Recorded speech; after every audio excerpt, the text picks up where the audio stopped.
Hello everyone, today I finished object video and socks. One of my patterns, vintage gate socks. And seriously, when I'm wearing this, I want to do hoo. Okay.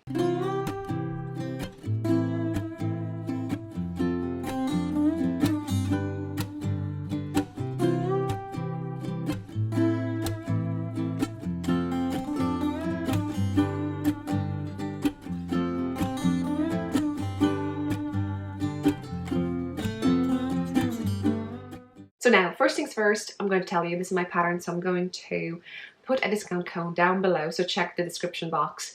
And I have patterns on RAVELRY, Etsy now, and Lovecrafts. I haven't figured out how you can do the sale on Etsy, but I know you can, so hopefully I'll do that. So if you, yeah, check it out. The pattern is written down for 4 sizes. We have 48, 56, 64 and 72 stitch over here. Options, that's what I'm talking about.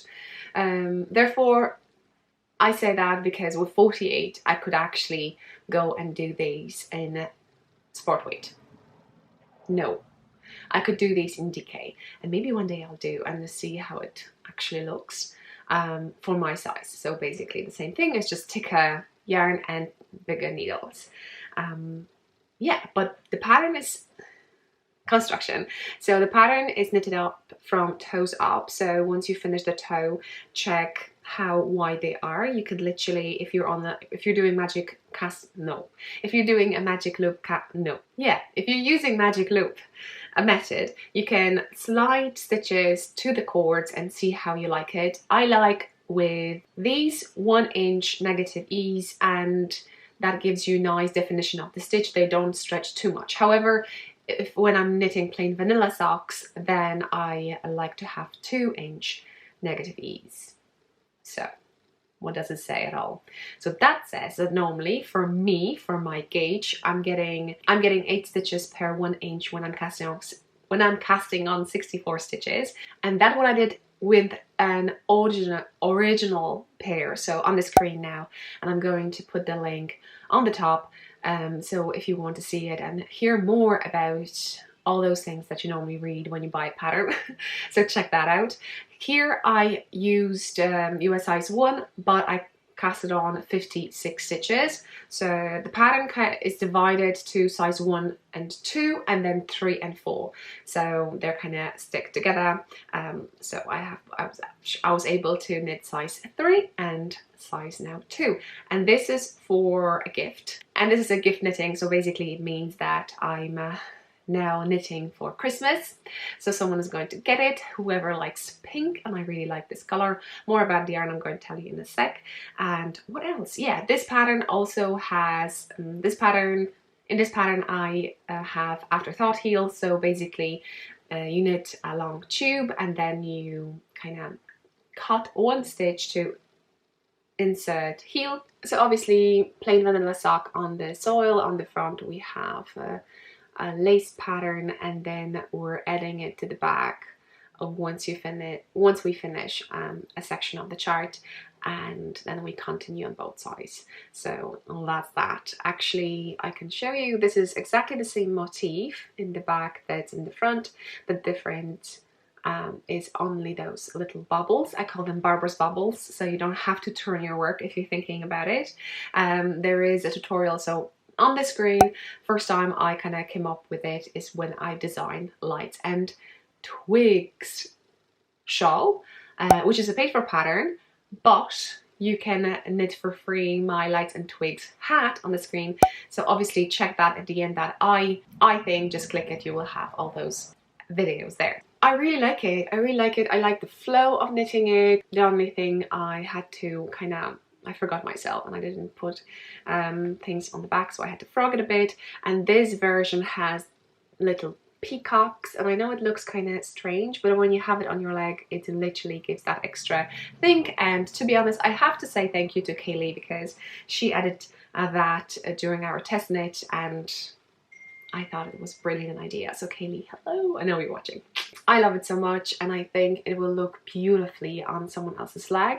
And what I've noticed straight away now that I forgot to insert one bobble. And you would think I would have to frog, right? No.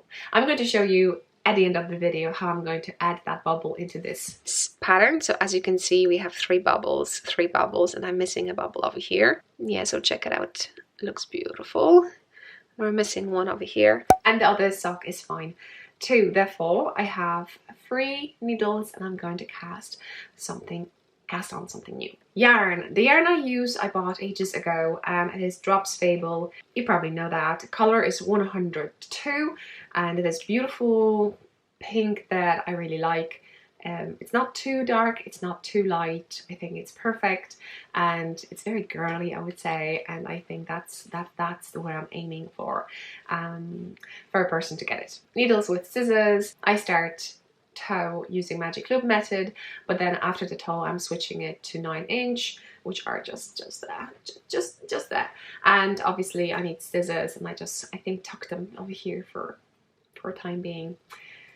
Yes. A little box that I got as a gift from a viewer and a friend, and yeah, apples. And I got apples because that was always my dream, to buy a house, have a garden, and have apple trees to bake apple pies. And actually lately I've made an apple pie, not from our apples, we received it from a friend, but yeah, we're having 2 apple trees, but they're just growing, and we will need to wait a few years. So that's a reminder of that thing. So slowly but surely my dream hopefully will come true. You probably want to see what I have inside, so this is a few bits and tapestry needle. And a lovely bag with a keychain, socks, just to know what's inside. Beautiful bag. And I'm going to link down below where you can get those stuff, and I hope you enjoyed this one. Let me know what kind of added that one bubble over that, so I'll show you how I do that. And let me know what you have on your needles, what kind of projects for Christmas you would want to knit for your friends and families, because I need some inspiration, I would say, sometimes, I think, or probably more time in my life, especially now when I came back to work and do full hours. And I do full-time hours, although now we have level 3 in Ireland, so we're kind of restricted, but whoever can go to work and it's an operational, not an administrator, goes, and I'm one of those people. Therefore, my time is a little bit restricted, but let's not think about it. Enjoy every stitch at a time. And the next video that I'm planning to do is something that is a challenge for me, but I think it could be something really fun to do for that anyone could try, and I can't wait to show you and obviously finish that thing that I'm making. So hopefully that will be my next video. Stay tuned. It's kind of like a tutorial, but not really. Anyway, hopefully you'll see. Okay, I hope you like that little bubble that I inserted, and something not to be stressed too much about in case you forget and frog half of your project because you're missing one bubble. Don't do it. Just fix it the way that I have just showed you, and enjoy. Bye. Enjoy.